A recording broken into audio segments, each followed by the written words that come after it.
Bien amigos de la Ronda 39, estamos aquí directo de Montevideo para la primera Copa del Mundo. Vamos hablar. Vamos hablar muito espanhol, chicos, porque a primeira Copa do Mundo é direto do Uruguai.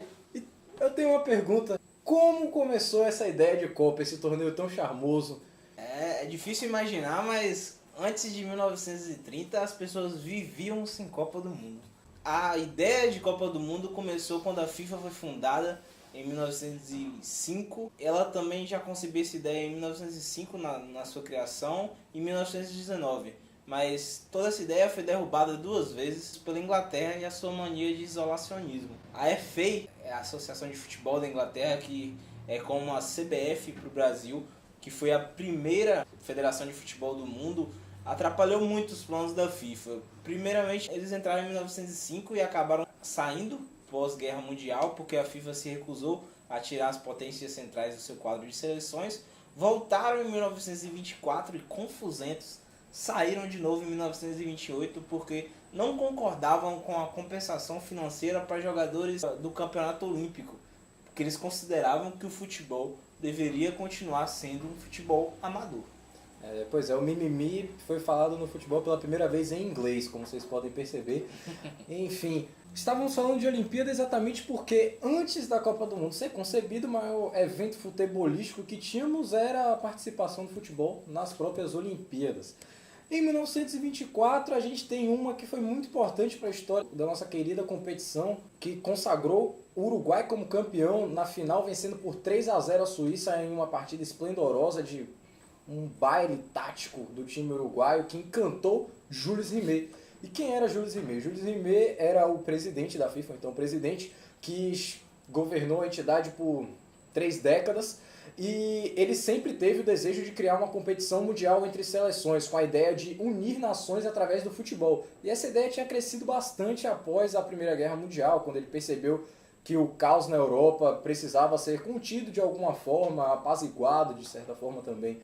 Ele sempre foi uma pessoa que esteve à frente dessa ideia e chegou a declarar que precisava de um argumento para convencer as pessoas de que essa Copa, de que esse torneio seria interessante, e que a final das Olimpíadas de 1924, com a belíssima exibição do Uruguai, foi esse argumento.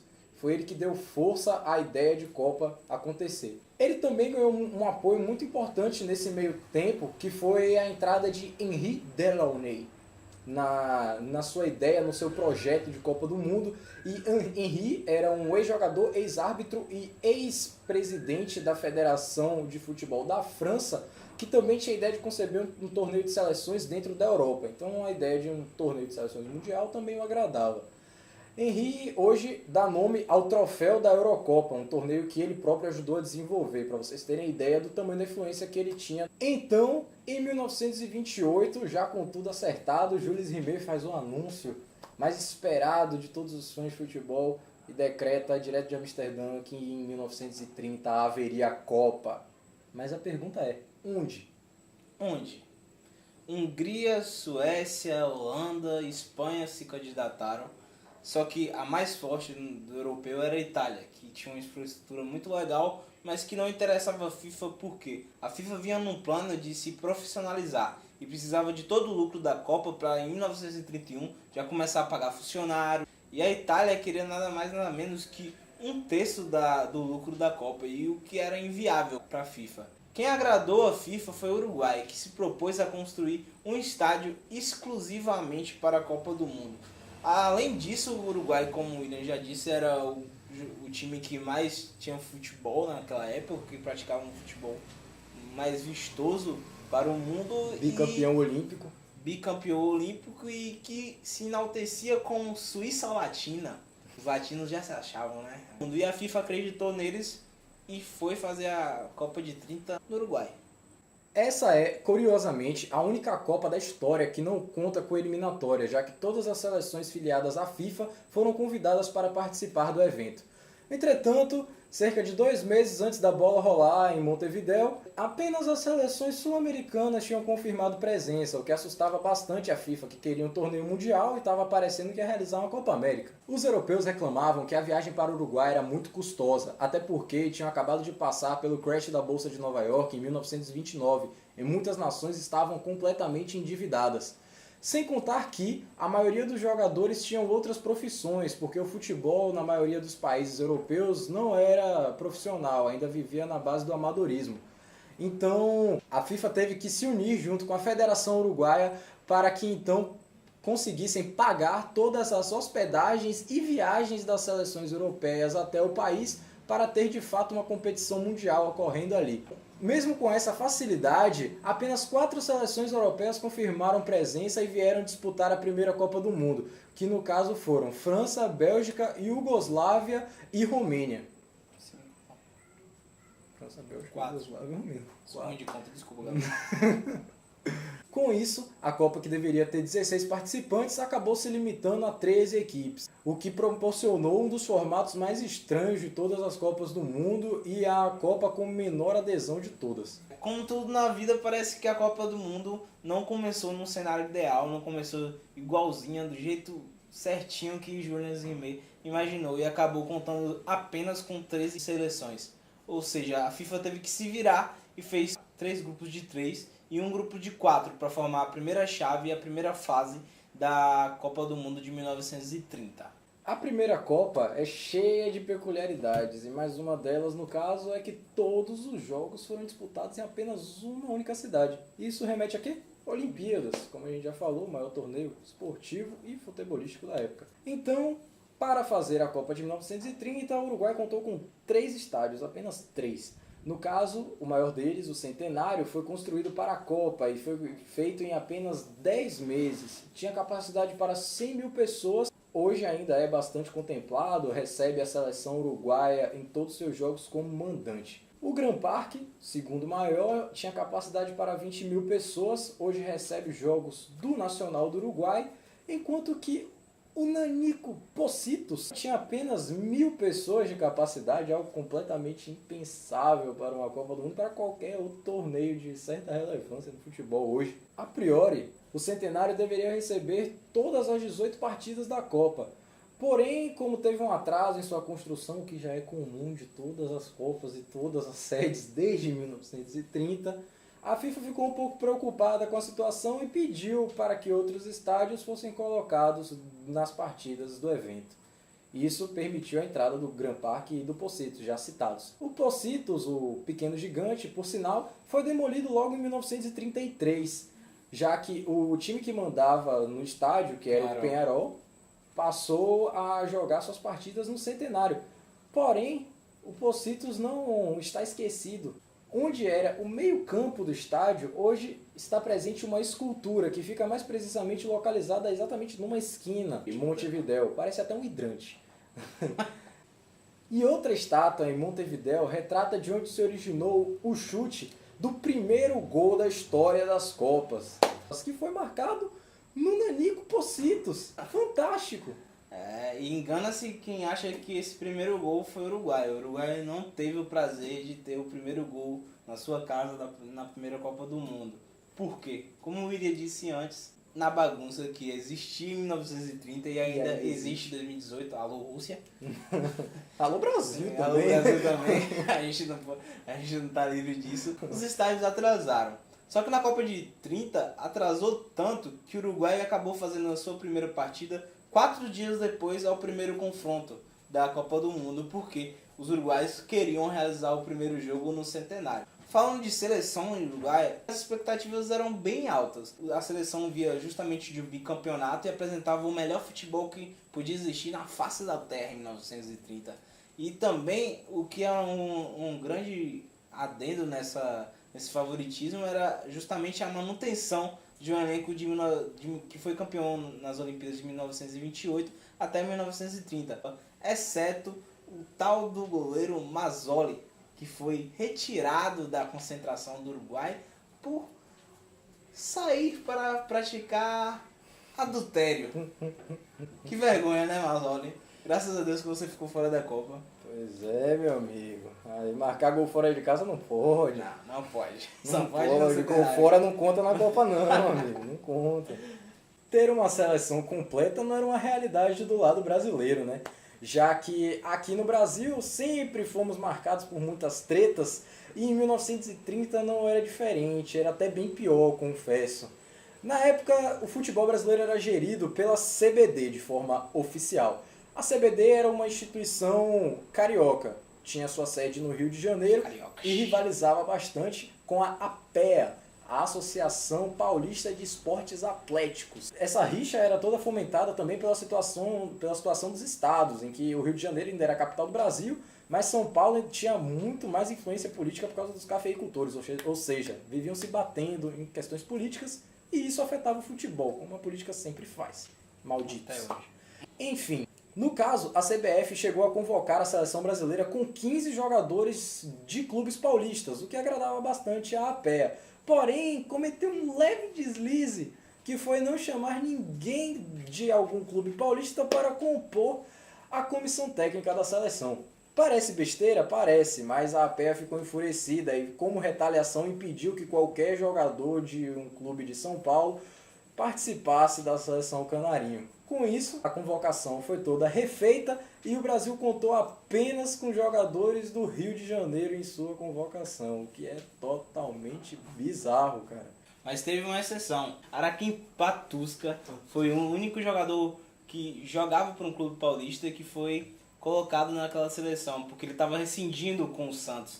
Ele formou o primeiro grande ataque do Santos, o famoso ataque dos 100 gols, dos quais 31 eram marcados por ele. Mas 100 gols nem é a estatística maluca disso aí. A estatística maluca é a quantidade de jogos que eles levaram para fazer esses gols. 16. A média é absurda, a média é de 6,25 gols por partida. Para você que viu Pelé, que viu Coutinho, que viu Neymar, que viu Robinho, que viu Neilton, Araquém Patusca também marcou história. Confesso, quando você falou Neilton, eu pensei o do Vitória, que passou lá pela base do Santos. É ele mesmo. É ele mesmo? É ele mesmo. Grandioso. Grande jogador do Grandioso Neilton. Um dos maiores da história. Novo Neymar. Pois é, Araquém Patusca, numa jogada da CBD, foi colocado como jogador do Flamengo. Ele foi inscrito na Copa do Mundo como jogador do Flamengo, clube que ele nunca praticaria uma partida. Ele não pisou num gramado com a camisa do Flamengo, mas ele ainda assim foi posto na seleção e foi inscrito só quando os jogadores voavam para Montevidéu. Ele entrou, ele foi confiante, foi no avião, mostrou que tem aquilo roxo e falou: eu vou entrar nessa Copa, entrou no avião, não tava nem aí e chegou lá e realmente foi inscrito. A entrada do vidente Araquém Patusca, ela contrariou tanto a APEA quanto a CBD, né? A CBD não queria um jogador paulista na Copa e a APEA pegou raivinha da pegou situação. raivinha e ficou puta, a galera ficou... Na verdade é que ele não agradou ninguém. Os Fluminense, Vasco, Flamengo e Botafogo cederam 15 jogadores dos 22. O Fluminense foi o maior contribuinte com 5 jogadores. Pois é, bastante, né? O Fluminense hoje não bota nenhum, infelizmente. Nossa, comentei muito agora. Frederico, 2014, 9 da seleção no Fluminense. É verdade, desculpa. O Fluminense bota jogadores. E Thiago Neves? Colocou lá o nosso querido Cone. Thiago Neves, 2008. Thiago Neves. Grande Pequim. Grande participação nas Olimpíadas. Chama Pequim, porra. Saudades. Se a seleção não conseguia montar um time forte por causa desse racha na política, ela conseguiu montar um time muito interessante no aspecto nomes. Uma pausa para o momento prancheta nessa retrospectiva da Copa de 1930. Desse quadro eu gosto. Vamos escalar agora a seleção que não foi conhecida pelo grande futebol, mas que por nós tem muito carinho pelos seus nomes bastante estranhos.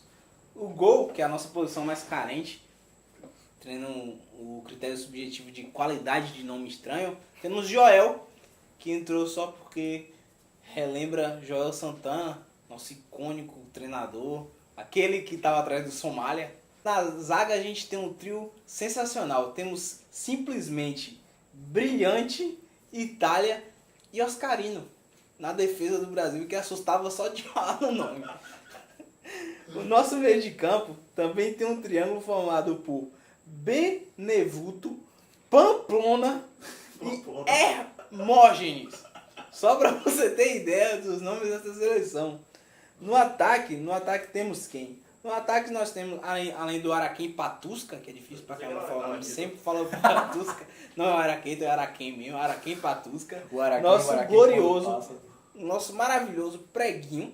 Temos Poli, que não é aquela do desenho, mas... E o grande Moderato. Essa é a nossa seleção que joga no 3-3-4. Mas você falou que as escalações do Prancheta era sempre o time que jogava, pô. 3-3-4 não existe. Pois é, amigo. Se a gente considerar a Copa de 1930, essa é uma escalação até pragmática, talvez defensiva, porque o esquema usado naquela época era nada mais nada menos que 2-3-5. As pessoas jogavam com 2 zagueiros, 3 meio de campos e 5 atacantes. É por isso que a média era tão alta de gols, né? São 3,89 gols por partida. Não é à toa, não tinha ninguém que marcasse, só tinha jogador que atacava, não. Então é essa a nossa seleção, montada por nomes fantásticos e jogadores não tão fantásticos assim. Pois bem, então a abertura da Copa, como já falamos, não recebeu o Uruguai. 2 jogos aconteceram simultaneamente para abrir as alas para o maior torneio de seleções de toda a história. Estes foram pelo grupo 1, França e México, e pelo grupo 4, Estados Unidos e Bélgica. Mas, rufem os tambores. Eis que, às 15h49 do horário de Brasília, do dia 13 de julho de 1930, aconteceu o primeiro gol da história das Copas. Marcado por Lorient, no jogo França e México, abrindo o placar para Le Bleu. Anos depois, Lorient viria a comentar este lance, mostrando o quanto as pessoas não tinham noção da magnitude daquele evento. Eu vou pegar minha colinha aqui para trazer para vocês. Todos ficamos felizes, mas não ficamos olhando pelo chão. Ninguém percebeu que estávamos a fazer história. Um rápido pedimos e voltamos para o jogo. E não houve nenhum bônus. Erramos todos amadores naquela época. Declarou Lorient. Tá bom.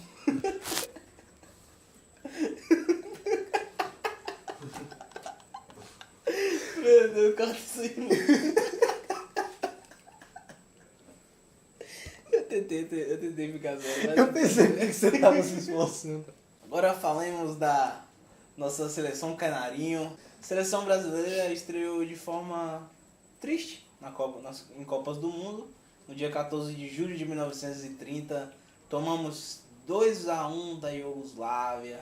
Uma curiosidade dessa partida é que relata um sério nervosismo dos jogadores brasileiros, principalmente o volante Fausto, que após a desclassificação disse que todos os atacantes tremeram frente à defesa iugoslava. Eles não tinham ainda o peso, a coragem de que tem um pentacampeão hoje, infelizmente. E dizem que realmente é verdade, os jogadores tremeram, mas o cara que marcou o gol do Brasil, o glorioso, o esplendoroso, o mito, Preguinho, não falhou nas expectativas e jogou forte, jogou bem, jogou com raça e marcou o único gol do Brasil na Copa de 1930. Agora, você, Ronaldete, você que ama alienígena, você que ama seja lá quem for, cara, é hora de conhecer a verdadeira lenda do futebol, o Preguinho. Não só do futebol, eu vou explicar pra vocês o porquê. Preguinho, quando foi realizar sua estreia no futebol em 1925, pelo Fluminense, clube ao qual ele estava associado desde antes de nascer, isso é um fato, isso não é piadinha Chuck Norris. Preguinho estava vindo de uma competição de natação, onde ele disputou os 600 metros e conquistou o tricampeonato. Ao chegar no estádio, ainda com a medalha no peito, se preparou para disputar sua estreia, que no caso era uma final, onde ele foi campeão. Ou seja, 2 títulos por 2 esportes diferentes no dia de sua estreia em um deles. Tudo bem, é só o primeiro fato. Preguinho era um multiesportista, ele chegou a disputar 10 esportes durante toda a vida e foi campeão em 8 deles, cara. Ele acumula mais de 50 títulos em sua carreira e mais de 300 medalhas conquistadas. Preguinho é, até hoje, o 8º maior artilheiro da história do futebol do Fluminense e também um dos maiores cestinhas com 711 pontos feitos no basquete. Cara, em 1933, quando o futebol se profissionalizou, o Preguinho recusou a receber dinheiro do Fluminense porque disse que jogava por amor, não queria um centavo do clube. Além de que, quando se aposentou, ainda virou conselheiro e diretor de futebol do clube. Meu amigo, isso é jogador, papai. Isso é jogador. Não tem outro, meu irmão. Não tem outro. Não adianta brigar por Scarpa, não adianta falar de Fred. Quem presta é Preguinho, cara. Agora que eu joguei a verdade na cara de vocês, durmam com essa. Falamos agora de casos curiosos dessa Copa de 1930, sediada no Uruguai. Não faltam casos curiosos nessa Copa. Não faltam, tem demais. Comecemos pelo Argentina e França no dia 14 de julho, que terminou 1-0. O árbitro, que era brasileiro, apitou o fim de jogo aos 84, quando a Argentina vencia a França por 1-0 e o resultado que se consumou. Agora imagine você assistindo o jogo do seu time perdendo por 1-0, pressionando o adversário, o juiz, de repente, aos 40 minutos do segundo tempo, ele decide que vai embora. Que ele decide que vai pra casa, que ele tem que ver a família, que ele tem que fazer alguma coisa que ele não pode ficar lá. Isso aconteceu numa Copa do Mundo. Um absurdo, mas aconteceu. Outro caso bem estranho é a disputa de Paraguai 0, Estados Unidos 3, no dia 17 de julho, em que tivemos o primeiro hat-trick da história das Copas, mas que não era reconhecido até 2006. E por que isso aconteceu? Bom, 2 dias depois dessa partida, aconteceu um jogo da Argentina em que Stabile marcou 3 gols, e este era o primeiro hat-trick da história, considerado pela FIFA por muitos anos, porque houve uma errônea atribuição de um dos gols do estadunidense Pateneude a Tom Flory, um de seus compatriotas. Então, apenas em 2006, a FIFA veio a reconhecer que, de fato, o gol que era atribuído a Flory era de Pateneude. E ele, assim, tinha marcado o primeiro hat-trick das Copas. Demorou 76 anos. Pateneude, será que estava vivo para receber essa glória? Eu acho que não. A informação está aqui embaixo. Pateneude demorou 76 anos para ser reconhecido, para poder pedir música no Fantástico, cara. É triste. Falando de outro caso curioso dessa Copa do Mundo. Argentina e México, 6-3 Argentina. Mas o fato curioso aqui é que o primeiro pênalti marcado numa Copa do Mundo foi nesse jogo. Mas não foi só o primeiro, foram 5 pênaltis marcados. Você já fica louco quando tem 3, mas foram 5. E 3 desses pênaltis são considerados muito controversos. A Argentina, em jogos com arbitragem, estava se casando perfeitamente. Agora, fugindo um pouquinho dos jogos curiosos, vamos falar do nosso querido Brasil novamente, que foi realizar sua segunda e última partida, já sabendo que seria a última. Pois é, o Brasil estava eliminado, já que a Iugoslávia havia batido a Bolívia, que então seria o adversário do Brasil para o encerramento do grupo, e o Brasil pôde vencer pela primeira vez na história das Copas por 4-0, um placar elástico para dar uma moral, com 2 gols do grandiosíssimo Preguinho e mais 2 gols de Moderato, que compôs nossa maravilhosa seleção de Não nomes. foi moderado no gol, né? Triste, desculpa, gente. São 11 horas, 11h30 da noite, eu não posso ficar aqui só Meia-noite. com a seriedade. Meia-noite já. Pariu. Ei, não entra nisso não, com certeza. Muitas justificativas foram dadas de por que o Brasil teria sido eliminado tão cedo da Copa. E algumas delas são a viagem cansativa para Montevidéu, que se você for parar para olhar aí geograficamente, cara, pega um mapa, o Uruguai tá logo embaixo do Rio Grande do Sul, bicho. Você deve saber disso. Então, tipo, imaginamos que a viagem normalmente seria curta. Hoje você pega um avião pra lá, sei lá, não dá 10 horas, com certeza não dá 10 horas. Nunca viajei pra lá, não sei. Deve dar umas 5 horas. Deve dar umas 5 horas, eu tô nesse palpite também. Em 1930 demorou 15 dias, maluco. 15 dias dentro de um navio, isso cansa, velho. Isso de fato cansa, isso é uma justificativa plausível. Outras coisas que as pessoas falam é que toda a confusão com cariocas e paulistas gerou um racha dentro da equipe. O que é meio que comprovado por um amistoso que aconteceu entre Brasil e Uruguai em 1931, que no caso o Brasil venceu por 2-0 a seleção uruguaia, que foi muito bem nessa Copa de 1930. A rixa entre São Paulo e Rio de Janeiro era tão grande naquele clima de Copa de 1930 que quando foi confirmada a eliminação da seleção brasileira, houve comemoração em São Paulo, porque diziam que era a derrota do Rio de Janeiro, cara. Você consegue imaginar uma situação dessa hoje em dia? Nem a pau, né? Entretanto, nem tudo foi um lixo completo nessa participação do Brasil na Copa de 30. Podemos nos vangloriar que o grande volante Fausto, aquele que acusou tremedeira a seleção, participou da grande seleção da Copa. Ele estava entre os 11 melhores jogadores do torneio e essa seleção foi escalada num fantástico 2-3-5, que era o modelo mais badalado da época, acredite você ou não. E o volante Fausto teve a sua habilidade reconhecida numa excursão com o Vasco, seu clube, em 1931, quando foi para a Espanha participar de alguns amistosos e encantou o Barcelona, que acabou o contratando. Lá na equipe catalã ele só passou um ano, mas tem seu nome no pentacampeão de Champions. Voltando aos Jogos Curiosos, nós temos a semifinal entre Argentina e Estados Unidos, onde os hermanos venceram por 6-1, atropelaram os americanos. Mas o fato louco da história é que os estadunidenses ficaram muito revoltados com a arbitragem dessa partida e houve muita polêmica, muita confusão. Inclusive, um dos médicos da equipe entrou no estádio, entrou dentro do gramado para tentar protestar, mas acabou tropeçando e derramou um pouquinho de clorofórmio no gramado. Ele inalou um pouquinho do produto e acabou desmaiando, cara. Então, o médico que estava lá para salvar o povão acabou tendo que ser socorrido. Exatamente. Do outro lado da chave, o Uruguai passou pela Iugoslávia pelo mesmo placar que os hermanos. A competição aqui é altíssima, 6-1 também. Mas o cargo de curiosidade fica fortíssimo quando falamos de disputa de terceiro lugar. Porque se você for olhar na história, 30 é a única Copa em que não tivemos disputa de terceiro lugar.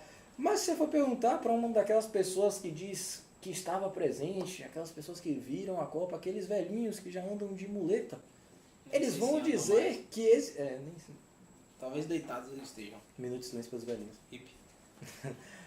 Os velhinhos diziam que sim, houve uma disputa de terceiro lugar em 1930 entre Estados Unidos e Iugoslávia, e os europeus venceram por 3-1. O que a FIFA acabou de forma equivocada dando trela em 1984, quando lançou um folhetim em que colocava a Iugoslávia como terceiro colocado da Copa.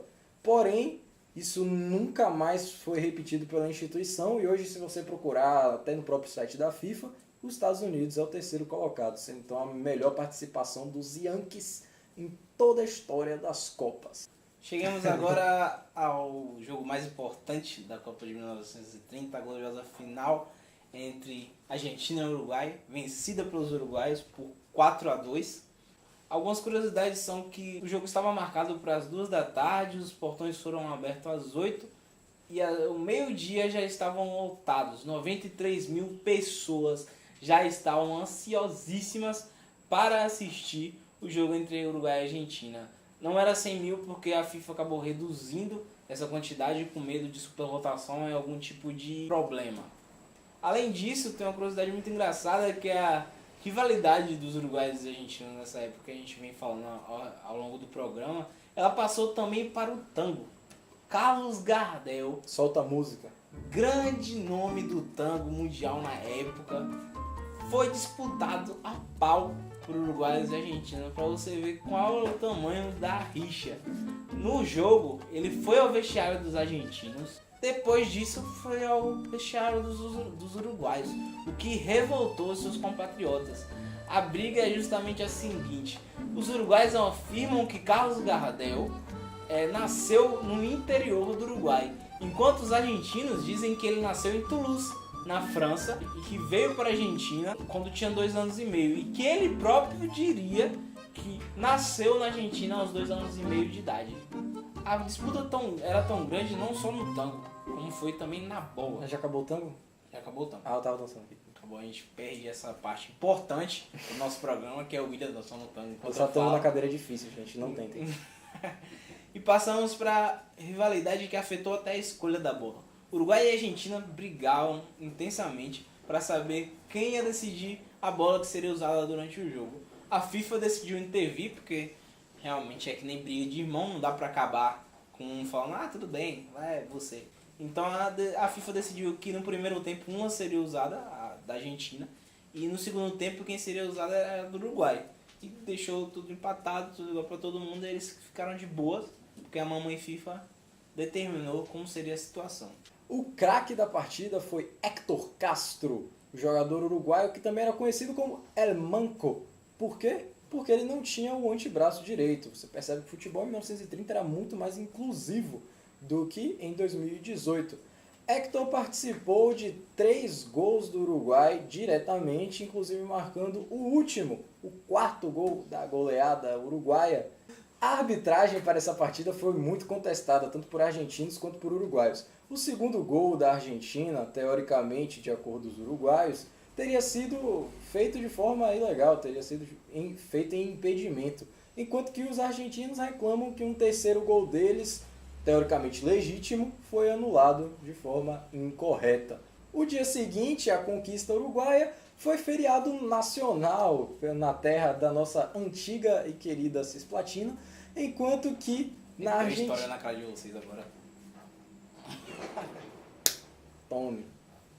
Enquanto que na Argentina a embaixada uruguaia foi apedrejada, meu amigo. A rivalidade comia no centro, papai. A Copa do Mundo de 1930 teve média de 3,89 gols por partida. Essa foi a menor média entre as 5 primeiras Copas, mas se consolida como a 5ª melhor média na história das Copas do Mundo.